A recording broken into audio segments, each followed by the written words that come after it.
ಬೆಂಗಳೂರಿನಲ್ಲಿ auto gas ಸಮಸ್ಯೆ ಯಶವಂತಪುರದಲ್ಲಿ 2 kilometre Q ನಿಂತಿದ್ದಾರೆ. ಬೆಳಗ್ಗೆಯಿಂದ ಕ್ಯೂ ನಿಂತಿರುವಂಥದ್ದು ಚಾಲಕರು. ಕಾರ್ಗೆ 500 ರೂಪಾಯಿ, ಆಟೋಗೆ 250 ರೂಪಾಯಿ ಗ್ಯಾಸ್ ಮಾತ್ರ ಕೊಡಲಾಗ್ತಾ ಇದೆ.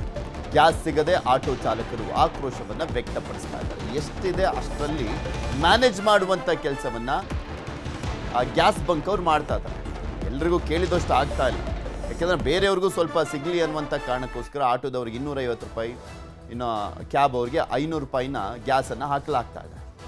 ಇದ್ರ ಬಗ್ಗೆ ಇನ್ನಷ್ಟು ಮಾಹಿತಿಯನ್ನು ಕೊಡ್ತಾ ಹೋಗ್ತಾರೆ ನಮ್ಮ ಪ್ರತಿನಿಧಿ ಕಾರ್ತಿಕ್. ನಮ್ಮ ಜೊತೆ ನೇರ ಸಂಪರ್ಕದಲ್ಲಿ ಜಾಯ್ನ್ ಆಗಿದ್ದಾರೆ. ಕಾರ್ತಿಕ್, ಎಲ್ರಿಗೂ ಕೂಡ ತುಂಬ ಲಿಮಿಟೆಡ್ ಆಗಿ ಗ್ಯಾಸನ್ನು ಹಾಕಲಾಗ್ತಾ ಇರುವಂಥದ್ದು. ಅಂದರೆ ಆ ಬಂಕಿಗೆ ಗ್ಯಾಸ್ ಸಪ್ಲೈ ಕಡಿಮೆ ಆಗಿದೆಯಾ ಅಥವಾ ಈಗ ಸದ್ಯಕ್ಕೆ ಇರುವಂಥ ಕ್ಯೂ ನೋಡ್ಕೊಂಡು ಆ ರೀತಿಯಾಗಿ ಮ್ಯಾನೇಜ್ ಮಾಡ್ತಿರೋದಾ ಅವರು?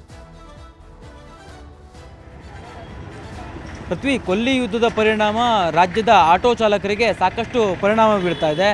LPG ಗ್ಯಾಸ್ ಸಿಗದೆ ಆಟೋ ಚಾಲಕರು ಹೈರಾಣ ಆಗ್ತಾ ಇದ್ದಾರೆ. ನಾನೀಗ ಯಶವಂತಪುರದ LPG ಗ್ಯಾಸ್ ಬಂಕ್ನ ಮುಂಭಾಗ ಇದ್ದೀನಿ. ನಿಮಗೆ ತೋರಿಸ್ತಾ ಹೋಗ್ತೀನಿ ಯಾವ ರೀತಿಯಲ್ಲಿ ಇಲ್ಲಿ ಆಟೋ ಚಾಲಕರು ಕ್ಯೂ ನಿಂತಿದ್ದಾರೆ ಅನ್ನುವಂಥದ್ದನ್ನು. ಜೊತೆಗೆ ಈ ಒಂದು ಆಟೋ ಬಂಕ್ನಲ್ಲಿಯೂ ಕೂಡ ಕ್ಯೂ ನಿಂತರೂ ಕೂಡ ಇವರಿಗೆ ಕೇವಲ ಸಿಗುವಂಥದ್ದು 250 ರೂಪಾಯಿನ ಗ್ಯಾಸ್ ಮಾತ್ರ. ಒಂದು ಆಟೋಗೆ 250 ರೂಪಾಯಿನ ಗ್ಯಾಸ್ಗೆ ಸೀಮಿತವನ್ನು ಮಾಡಲಾಗಿದೆ. ಜೊತೆಗೆ ಕಾರ್ಗಳಿಗೆ 500 ರೂಪಾಯಿ ಗ್ಯಾಸನ್ನು ಮಾತ್ರ ಇಲ್ಲಿ ಒಂದು ಟೈಮು ಇಲ್ಲಿ ಕೊಡಲಾಗ್ತದೆ. ಯಾವ ಕಾರಣಕ್ಕಾಗಿ ಅಂತಂದರೆ ಈ ಒಂದು LPG ಬಂಕ್ನಿಂದ 2 ಕಿಲೋಮೀಟರ್ವರೆಗೂ ಕೂಡ ಆಟೋ ಚಾಲಕರು ಕ್ಯೂ ನಿಂತಿದ್ದಾರೆ. ಸುಮಾರು 2000ಕ್ಕೂ ಹೆಚ್ಚು ಆಟೋಗಳು ಕ್ಯೂ ನಿಂತಿರುವಂಥ ಕಾರಣಕ್ಕಾಗಿ ಇಲ್ಲಿ ಲಭ್ಯ ಇರತಕ್ಕಂತಹ ಗ್ಯಾಸನ್ನು ನೋಡಿಕೊಂಡು ಕೇವಲ 250 ರೂಪಾಯಿ ಆಟೋ ಗ್ಯಾಸನ್ನು ಮಾತ್ರ ಒಂದು ಸಾರಿ ಕೊಡ್ತಾ ಇರ್ತಕ್ಕಂಥ. ಇಲ್ಲಿರ್ತಕ್ಕಂಥ ಆಟೋ ಚಾಲಕರನ್ನ ಮಾತನಾಡಿಸುವಂಥ ಪ್ರಯತ್ನ ಮಾಡ್ತಾ ಹೋಗ್ತೀನಿ. ಸರ್, ಎಷ್ಟೊತ್ತು ಬಂದು ನಿಂತಿದ್ದೀರಿ? 10:30 ನಿಂತ್ಕೊಂಡು ಈಗ ಬಂದಿರೋದು. ಈಗ 10:30 ನಿಂತರೂ ಕೂಡ ನಿಮ್ಗೆ ಸಿಗೋದು 250 ರೂಪಾಯಿ ಗ್ಯಾಸ್ ಮಾತ್ರ ಲಿಮಿಟ್ ಮಾಡಿದ್ದಾರೆ.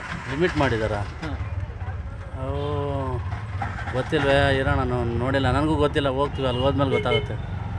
ಇಲ್ಲಿ ಆಟೋ ಚಾಲಕರಿಗೆ ಸಾಕಷ್ಟು ಸಮಸ್ಯೆಯೂ ಕೂಡ ಉದ್ಭವ ಆಗ್ತದೆ. ಕಿಲೋಮೀಟರ್ ಗಟ್ಟಲೆ ಕ್ಯೂ ನಿಂತರೂ ಕೂಡ ಆಟೋ LPG ಸಿಗ್ತಾ ಇಲ್ಲ, ನೇರವಾಗಿ ಪರಿಣಾಮ ಬೀಳ್ತಾ ಇದೆ. ಸರ್ಕಾರ ಒಂದು ಕಡೆ ಹೇಳ್ತಾ ಇದೆ ಆಟೋ LPGಗೆ ಯಾವುದೇ ರೀತಿಯ ಕೊರತೆ ಇಲ್ಲ ಅನ್ನುವಂಥದ್ದು. ಅದರಲ್ಲಿ ವಾಸ್ತವವೇ ಬೇರೆ ಇದೆ ಪೃಥ್ವಿ. ಈ ಕೇವಲ ಯಶವಂತಪುರದಲ್ಲಿರುವಂಥ LPG ಗ್ಯಾಸ್ ಬಂಕ್ ಮಾತ್ರ ಅಲ್ಲ, ನಗರದ ಬಹುತೇಕ LPG ಗ್ಯಾಸ್ ಬಂಕ್ಗಳಲ್ಲಿಯೂ ಕೂಡ ಇದೇ ರೀತಿಯ ಪರಿಸ್ಥಿತಿ ಇದೆ. ಕಿಲೋಮೀಟರ್ ಗಟ್ಟಲೆ ಕ್ಯೂ ನಿಂತರೂ ಕೂಡ ಆಟೋ LPG ಸಿಗ್ತಾ ಇಲ್ಲ. ಜೊತೆಗೆ ಬಂಕ್ಗಳಿಗೆ ಸರಬರಾಜಾಗ್ತಿರ್ತಕ್ಕಂಥ LPG ಗ್ಯಾಸ್ನ ಪ್ರಮಾಣವೂ ಕೂಡ ಕಡಿತ ಆಗಿದೆ.